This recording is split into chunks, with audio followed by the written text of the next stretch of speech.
Salut, c'est les Jérôme. Après avoir démonté les linteaux, murs et autres boiseries, voici venu le temps du placement des dernières poutrelles et les dernières réparations apportées aux fermes de charpente. Comme toujours entre deux phases de travail, on nettoie un peu le chantier pour ne pas accumuler trop la crasse. Ici, les entrées ont été nettoyées car il restait pas mal de saleté dans les encoches. Puisqu'on parle de nettoyage et d'encoches, on a retiré tout le rebouchage fait de briques sur le dessus du mur côté nord, entre les pierres de corniche. On n'a toujours pas vraiment bien compris pourquoi une sur deux est plus courte que l'autre. On suppose que c'était pour économiser la pierre, qui l'air de rien pèse un sacré poids, et devait aussi représenter un certain coût.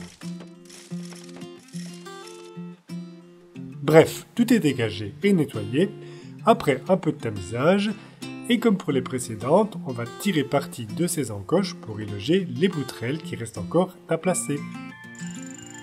Enfin, on a fait en fonction, mais pour celle-ci ce n'était pas possible, il n'y a pas d'encoche justement, et on va devoir la creuser. La pierre du dessous est égalisée au burineur. Et puis pour la plus grosse partie du dessus, on fait des trous à la perceuse pour pouvoir extraire la partie du bloc qu'on souhaite éliminer.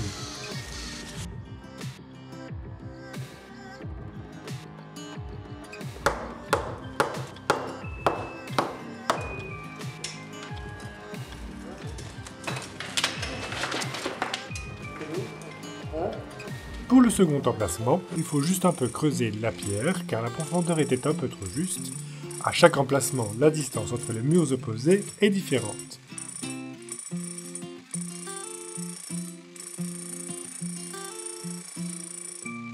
Voilà qui est fait pour les poutrelles de ce côté. Du coup, puisqu'on y a accès, on en profite pour purger l'entrée pour éliminer le bois en mauvais état. Il y a quelques parties pourries, principalement de levier, mais cette entrée-ci, de ce côté, ça va encore. Pareil pour l'autre entrée, celui qu'on a réparé de l'autre côté, et qui lui est fort endommagé. On a d'abord soutenu l'arbalétrier, car même si on a renforcé la liaison, vu l'état, enfin le vide, là derrière, on préfère quand même prendre quelques précautions. Ce qui nous permet ici aussi de purger le bois. Encore une fois, vu du dessous, comme ça, on ne soupçonnerait pas que c'était si fort endommagé à l'intérieur. Pour terminer, après la purge, comme toujours, un petit nettoyage, et puis on a fait le traitement du bois pour éviter de futures dégradations. Ensuite, une fois que tout est bien sec, cela nous permet de passer à la pose des nouveaux linteaux. Et on va pouvoir remettre cela droit, vu qu'ici ça s'était pas mal affaissé sur la droite. Puisque le linteau d'origine ne convenait plus pour ce côté, on a donc mis ces deux linteaux issus de morceaux de ce livre qu'on n'utilisera pas dans la structure.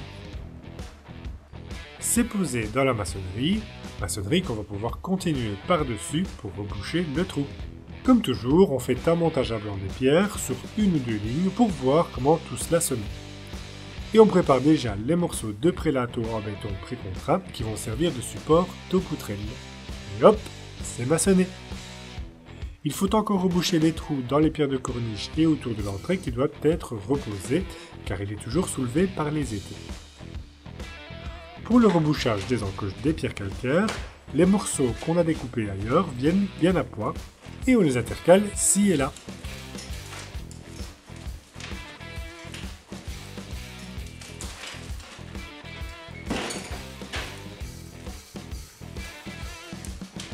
Pile poil.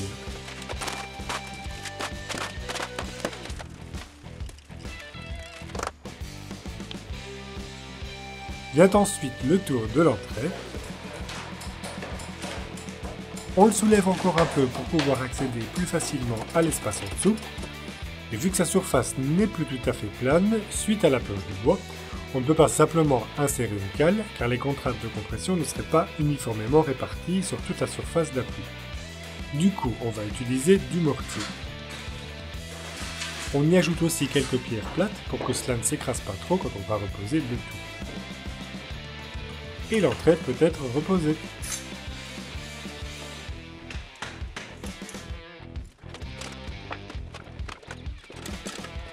Les étais qui soutenaient les planchers jusqu'au rez-de-chaussée peuvent aussi être démontés. On peut finir la maçonnerie tout autour pour sceller définitivement ce côté de la ferme de charpente.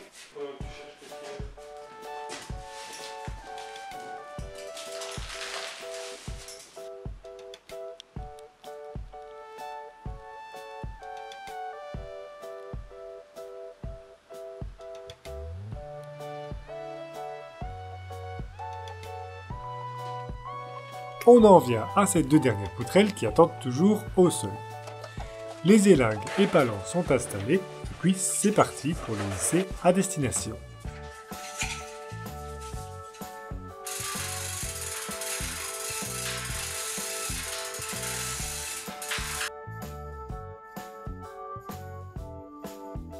On les pose d'abord dans leurs encoches respectives du côté nord. De l'autre côté, comme il n'y a plus de linteau au-dessus de cette fenêtre, cela leur permet de monter facilement.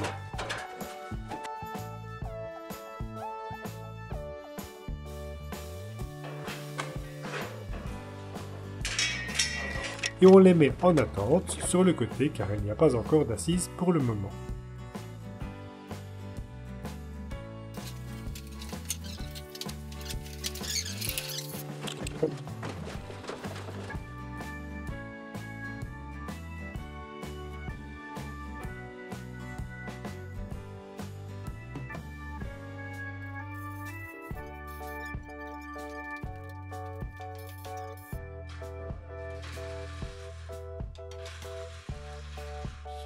C'est le moment de passer aux réparations de fermes de charpentes endommagées, les dernières surprises découvertes récemment.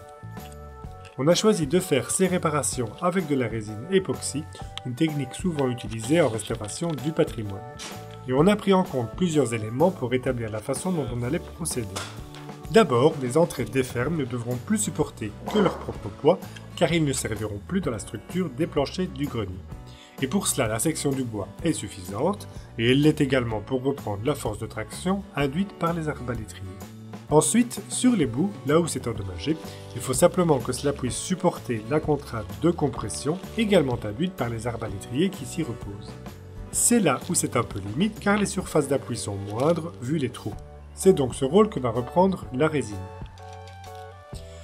Pour cela, on a choisi un mortier de résine aux propriétés mécaniques et densité proches de celles du bois, selon le fabricant.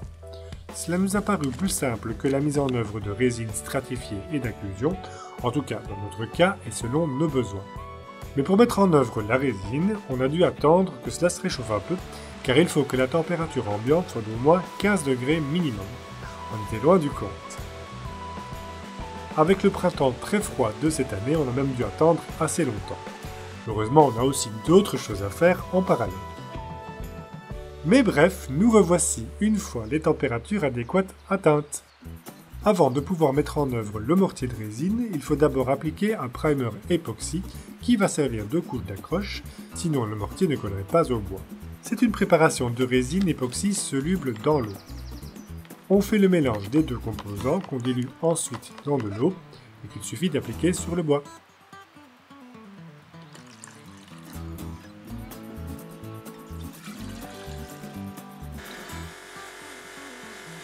Cela va aussi durcir les parties du bois endommagées, un peu molles qu'on n'aurait pas retirées.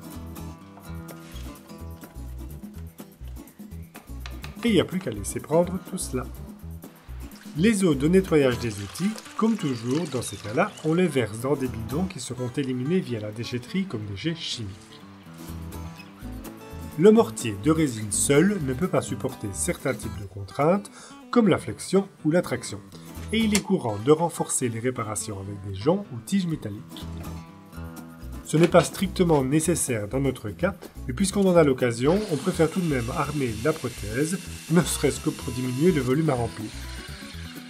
On a donc utilisé cette tige filetée en acier de classe 8.8 qu'on a pliée et coupée aux dimensions pour pouvoir les insérer dans les trous et renforcer la liaison qu'on va réparer. Il faut en principe les insérer dans le bois sain, ce qui nous est impossible à faire ici, mais encore une fois, vu la sollicitation de cette ferme de charpente, ce n'est pas nécessaire.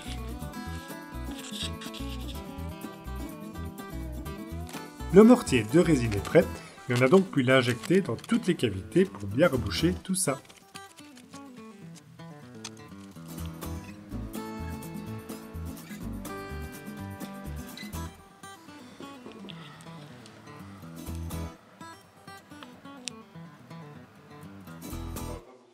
Une fois qu'il a bien pris, au bout de plusieurs jours, on peut passer à la maçonnerie. Il faut trouver les bonnes pierres. Et aussi tenir compte du fait que le bois a été retiré lors de la purge, donc le bout est posé un peu plus haut pour rattraper ce décalage.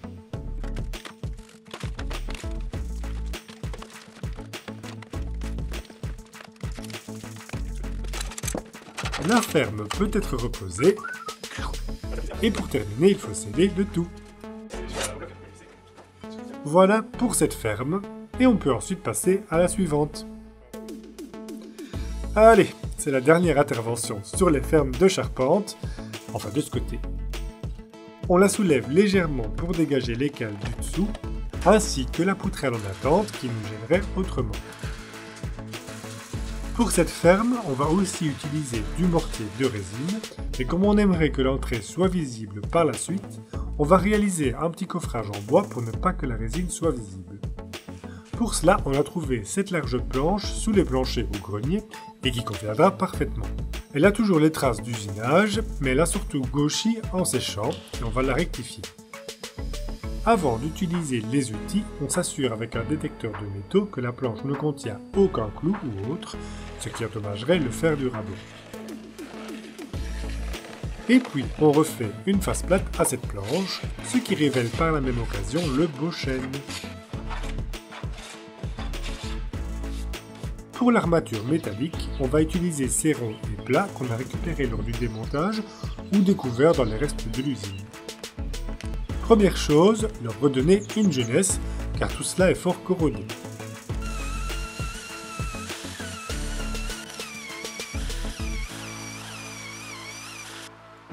Les voilà prêts à être réutilisés.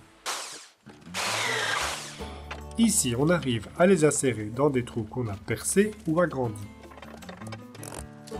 Bon, il faut parfois un peu aider avec un ciseau à bois. Le bois pourri a aussi été purgé entièrement, ce qui laisse tout de même de grosses cavités, aussi bien dans l'arbalétrier que dans l'entrée.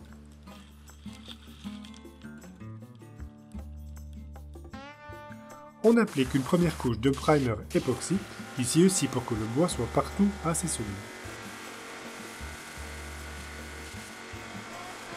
Pour le coffrage, qui viendra après la résine, il faut faire la découpe. Pour simplifier et que cela soit réalisable, il faut faire un renfoncement dans l'entrée, ici de la forme représentée par ce gabarit qu'on a fait dans du carton. On l'a fait pour minimiser le plus possible la découpe à faire dans l'entrée et que la forme reste simple malgré tout. La forme est satisfaisante et on va la reporter sur la planche de coffrage. Et là, pour éviter une découpe, on s'est dit qu'on allait mettre un des côtés de la forme le long du bord de la planche. Erreur! Vous allez voir pourquoi. Et à ce moment-là, on ne s'en est pas encore rendu compte. On fixe la planche à l'entrée pour pouvoir en tracer les contours, et puis il faut creuser tout ce qui dépasse à l'intérieur.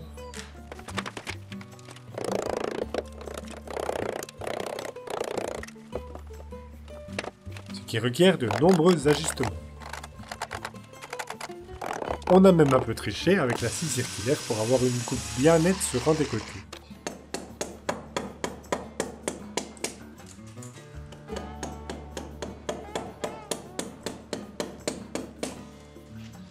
Et finalement, ça rentre. Cela dépasse encore un peu, mais rien de grave, l'entrée n'est pas plate de toute façon, et on rabotera le tout pour faire une surface plus homogène, le jour où on s'attaquera à la réflexion esthétique de la poutre. Sauf que, maintenant on s'en rend compte, le fait d'avoir fait la coupe de la forme en la pivotant sur la planche, eh bien ça fait que le fil du bois n'est pas orienté de la même façon. Et ça se voit. Bon, ce n'est pas un drame, mais c'est vraiment dommage. Voilà un élément à garder en tête lors des découpes. Pour fixer les tiges métalliques dans le trou, on utilise ces plats de récup qu'on a trouvés en démontant le grenier, certainement de fixation de gouttière.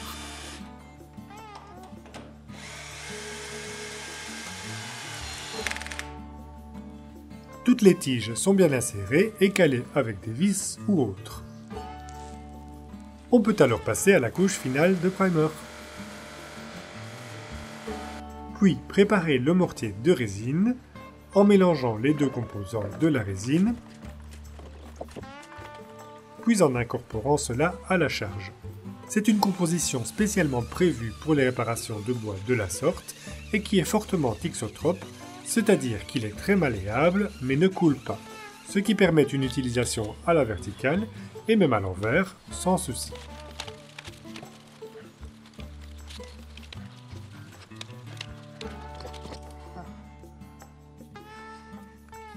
Et on pousse bien pour remplir toutes les cavités. Et puis, pour terminer, avant que la résine ne prenne, on vient plaquer le coffrage. Sur la face qui est contre la résine, on a fixé une dizaine de vis qui serviront à bien maintenir la planche en place. Après tout cela, on peut revenir au lateau.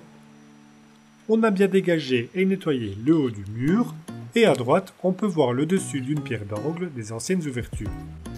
Détail assez intéressant qu'on a déjà remarqué sur d'autres pierres de la sorte, il y a sur le dessus des lignes tracées représentant l'épaisseur du dormant de la fenêtre.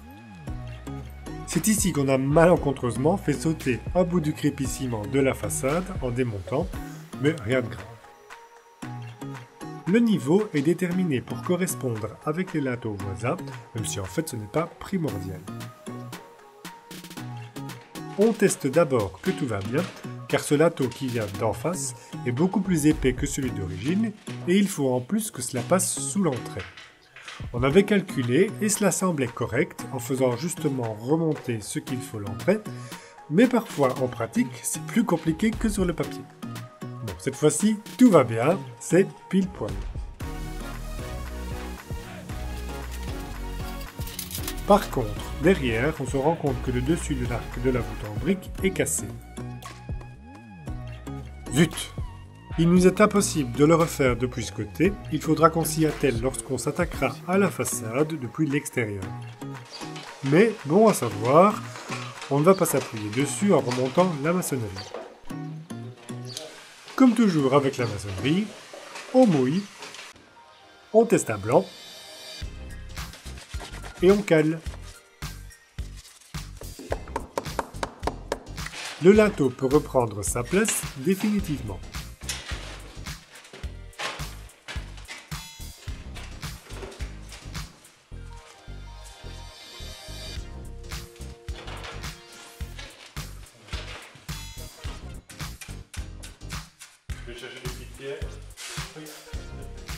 Et puis pareillement pour l'entrée, qu'on repose avec un peu de mortier pour épouser les formes anarchiques de sa face du dessous et du dessus du linteau aussi.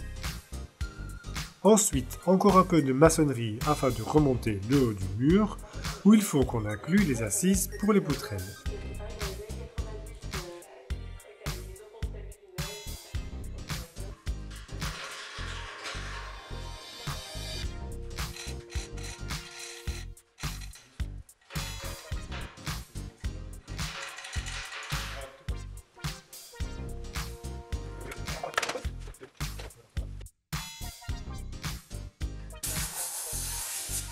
On repose les poutrelles en n'oubliant pas d'ajouter la feuille de PDM en dessous.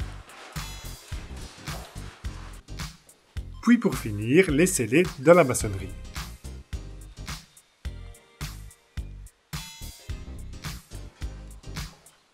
Et comme prévu, on a laissé un espace au-dessus de la fenêtre dont l'arc est cassé, ce qui facilitera le démontage par l'autre côté. Eh bien, tout cela est fait. Alors, un bon nettoyage s'impose.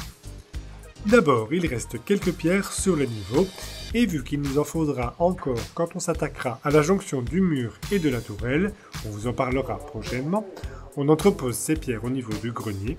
Cela nous évite de devoir les descendre pour au final devoir tout remonter le moment venu. Les pierres, c'est lourd. Avant de balayer, on souffle sur les murs qui ont eux aussi pris un bon coup de poussière.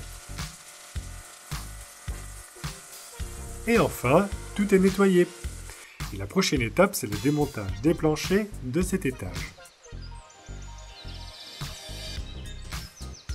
En attendant, pour nous, c'est une phase importante qui se termine. Les fermes de charpente sont réparées ou stabilisées. Tous les linteaux ont été remplacés et redressés et la structure métallique du grenier a été posée. On aura mis le temps, mais voilà qui est fait. Merci d'avoir suivi cette vidéo. On espère qu'elle vous a plu. Portez-vous bien et à bientôt.